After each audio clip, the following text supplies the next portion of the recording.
G'day guys, and welcome back to the channel. In today's video, I'm going to be talking about the new Protee update that has just come to beta version 1.9.9 and what it has brought.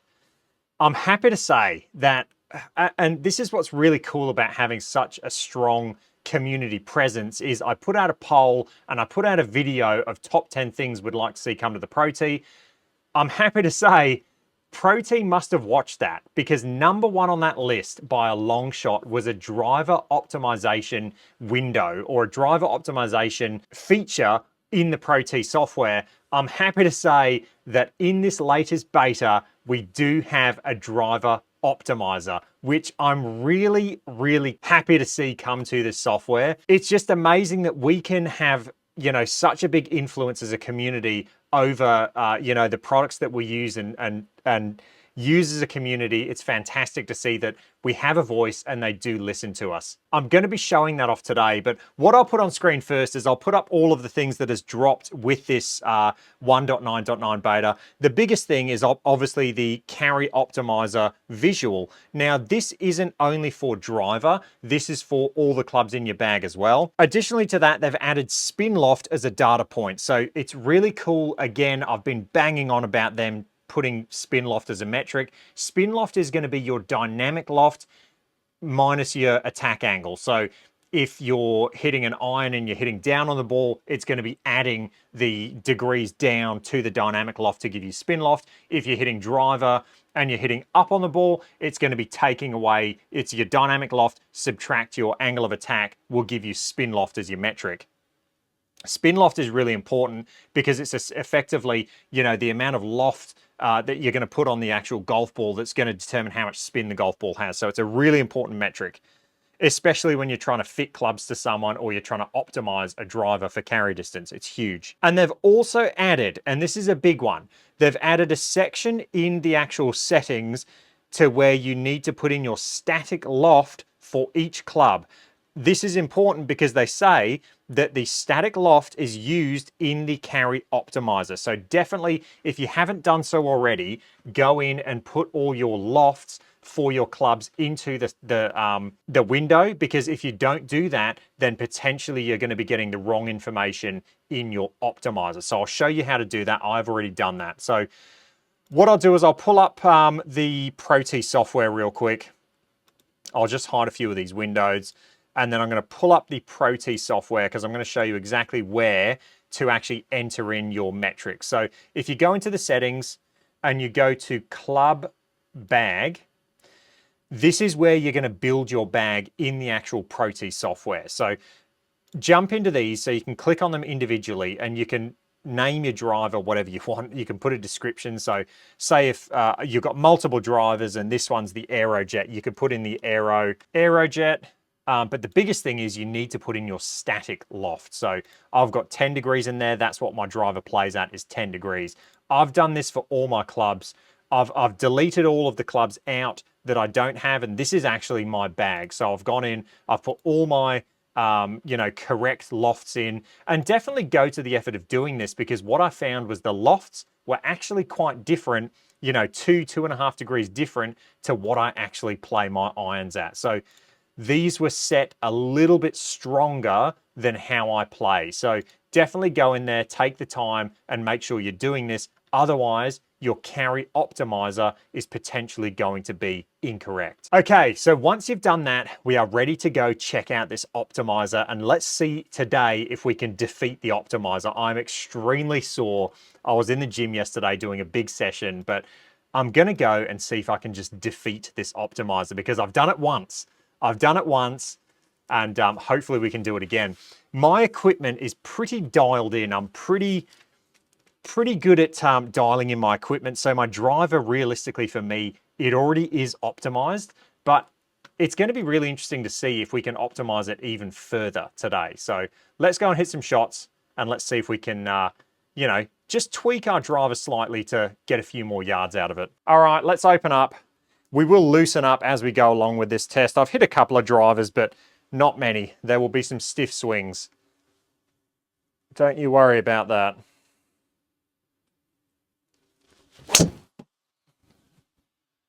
Okay, let's have a look at that data because I hit that toe side. So we'll see what the optimizer says. Okay, so it's saying ball speed for that swing that I just put on the ball. It's saying the ball speed was actually pretty much the maximum I'm going to get. So I didn't lose much ball speed for hitting it toe side, and generally you don't. Hitting it off the toe, generally you'll get a bit more speed than hitting it out the heel. The other thing is I have my, I'll show this. I do have my 12 gram weight in the toe side as well of this Aerojet. So because I have more mass there, I hit it slightly toe side and it looked like for, you know, that swing that I put on the club, having the weight there, it looks like I haven't lost any ball speed for the swing that I put on it, which is really good. Spin loft, slightly high. So I'm 17 degrees of spin loft. Now for me, they're saying 16.2 is optimal. I always worked off 13. Around 13 degrees is optimal for spin loft, but they're saying 16. As long as you're within a couple of degrees of that, it looks like you're going to be green. So we had 17 degrees of spin loft, which means my angle of attack on that one, I'll just get my angle of attack. So my dynamic loft was 21.9 degrees. So I've added quite a lot of loft to that shot. 21.9, that means I've probably released it a little bit early and just added a bit more loft to the club head. But my angle of attack was 4.9 up on the ball, so that means it's gone down to 17 degrees of spin loft. We look at the launch angle, that's optimal.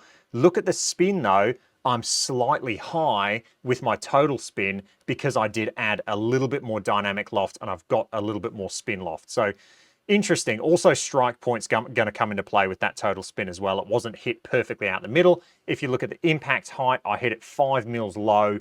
When you hit it low on the face, generally you're going to get a bit more spin. So really interesting. So on that shot, if I would have optimized my spin, which is probably going to come from strike point, I would have gained, what, 4 more yards. So not bad. Pretty optimized. Let's hit another shot. Oh, that was a bad strike. I tried to hit it harder. I'm stiff. I am really stiff. Okay, so on that swing, we swung that at 109.6. So you can see I hit that way off the toe. So way off the toe, we've lost a couple of miles an hour ball speed there. So if I would have hit that more in the center, I would have got more ball speed. You can see because I hit it off the toe, we'll look at our dynamic loft real quick. So our dynamic loft on that one was 18.5. Take away the 5, that's dropped us to 13.9 spin loft.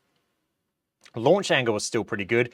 Total spin was low though. For me, I know it says 1900 is optimal. For me, that is low. I mean, you are living on the razor's edge. I'd like to see that spin just come up a little bit for me personally. So that shot there, I only had 1800 RPM, and that's because I did hit it in the toe side. So there, because of strike location, we lost ball speed. Spin loft wasn't optimal because I potentially was coming a little bit up too much into the ball, and also I didn't have enough dynamic loft. And then toe side probably led to that little drop in spin rate, but really cool to see. So that one there, we lost quite a lot of carry distance because of that strike. Let's hit another one. Okay, I hit that one. It felt heel side to me, I'm not gonna lie, but it's so hard to actually say where you hit it. What I've learned is that my feels and what actually happens, generally, they aren't that good. So, I mean, we can see where we hit that. We hit it kind of out the middle, to be honest. We were a tiny bit heel side, so 3.4 mils out of the heel. So very interesting. Because of that strike, we lost a couple of miles an hour ball speed, spin loft. Interestingly, our spin loft is down, so my dynamic loft must have been, not high enough. Dynamic loft is a tough one. To get more dynamic loft, you can manipulate your swing, potentially change the actual shaft you play to something that kicks a little bit more in the bottom. So maybe like I've got the Ventus Velicol Black. Maybe we could get the blue or the red potentially to add a bit more dynamic loft, or you can change your static loft. You can add more loft to the club. Launch angle was really good, so that's fantastic to see. And then spin, because we hit it heel side, we just generated a bit more spin than we wanted. But yeah, it's really interesting to see. I love this. Overall though, all things said and done, 270 yards for the carry distance and optimal 275. I mean, we've lost 5 yards. It was a pretty good shot. Okay, that was a better swing. Starting to get warmed up. Go on, go. Get in the hole. Get in the hole. Get in the hole. Oh, you are kidding. How close was that? Oh, man. Okay, so 110 club speed. They're saying that I should, if I hit it right out the middle of the club, I should have got 164.4. So I've lost a couple of miles an hour ball speed because I hit it slightly toe side and also slightly high. What you'll notice when you start hitting it high on the face, ball speed drops very quick. Spin loft, they're saying was optimal. I was a little bit high, but it was still in that optimal range. Launch angle was very optimal, and then the total spin was optimal as well. So I hit it slightly high, slightly out the toe, which is going to drop the spin a little bit. So yeah, it was around 2000. For me, again, look, they're probably right in saying if you have 1900 spin, 16 spin loft, 14.1 launch angle, that's going to give you the most distance. For me, I like to see a little bit of forgiveness in there as well. So what I've learned is I do like to sit a little bit higher with my spin. Around 21 to 23, 20, even 24 is good, because a bit more spin is going to give you a bit of a straighter shot. It's going to make it a bit more consistent and easier to actually manage on course. So right there for that shot, I only lost a couple of yards carry distance, which is pretty good. Now, I know what people are going to look at. They're going to look at GS Pro carry versus the Protee carry. What you need to remember is each software is going to use their own algorithms for carry distance. So it's going to take into account all the game physics and everything. So the conditions, when you're looking at carry distance, don't get too focused on, you know, GS Pro carry versus Protee carry. To be honest, I think the Protee carry there, 275, was more realistic. I think 286, that's pretty far. That's a pretty big carry. I'd be more leaning towards this 275 carry being more realistic on that shot.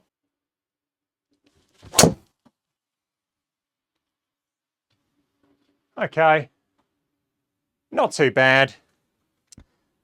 Slightly low for the impact location, and again, slightly toe side. For that shot, we're pretty close to the right ball speed. We're a mile an hour low just from the strike. Spin loft again, almost, to me personally, I like around that 14. For me, that's good. To me, spin loft, I generally like to see it sitting around there. I think that's perfectly fine for me. That's pretty close to optimal. For launch angle 12.5, because I hit it low on the face, my impact height was 3.9 low, my launch angle came down slightly, and then spin has crept up slightly. But for me, 22.44 for spin on a drive, that is really nice. And yes, I could have got an extra 4 yards out of that, but realistically, I'm quite happy taking 272. I'll take that to the bank all day, have a bit more spin and a bit more consistency. You can do this with any club as well. So I'll just hit a couple of 8 irons and I'll show you that. Make sure you set your static lofts up when you do this, because static loft is very important. Also, if you're going to use this optimizer, select the correct club in GS Pro. So I've just gone to 8 iron because it's going to use the information that you inputted from your 8 iron into the Protee software. So make sure you do that. We should, when we hit this, we should see it change to 8 iron where it says driver there. Not a bad shot, a little bit of a cut. We'll check the data out. So that's saying ball speed's right where it should be. I hit that pretty close to the center of the club. Spin loft, they're saying that's a little bit too high. And then we've got launch angle being, pretty much bang on optimal. And then total spin is a little bit high because we've had that increase in spin loft. So for that shot there, it carried 162.7 according to Protee. And then the optimal, if I did bring that spin loft down slightly, we would have had 165.6. We'll hit another 8 iron. Oh, wasn't as solid. It felt heel side and it felt low, but we'll see what the optimizer said. So yeah, look, we've hit it heel side, so spin's kicked up. Ball speed retention though is pretty good. You can see I've hit it slightly out the heel, slightly low, exactly where I thought I hit it. And realistically, the only metric that's really standing out to me is spin loft at the moment. I do hit down on the ball quite hard. So that's probably where spin loft, because we're adding dynamic loft and also angle of attack, spin loft is kicking up. I do tend to hit down quite hard. So let me try and shallow it out a bit and let me see if that spin loft number comes down, because it should. Theoretically, it should. So I'll try and come in really shallow to this one, almost scoop it up. And we'll see. Yeah, look at that. So we've lost ball speed. Spin loft now is within a good margin. Launch angle is a little bit high, but still good. So I guess you're learning about your swing, right? Right there, I've just proved it that, look at that, I hit it way out the toe.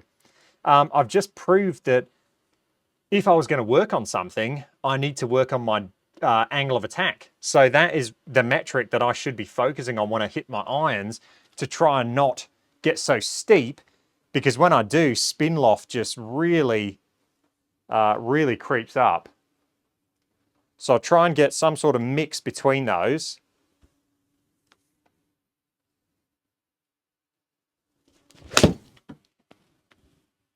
Okay. I was so steep on that one, wasn't I? Yes. That's really interesting. The good thing is, all of my data there, ball speed was really good. I actually beat the optimizer there. And then also launch angle, spin rates, they're all falling into line perfectly. So I'm quite happy with that. 1 yard short, according to the optimizer.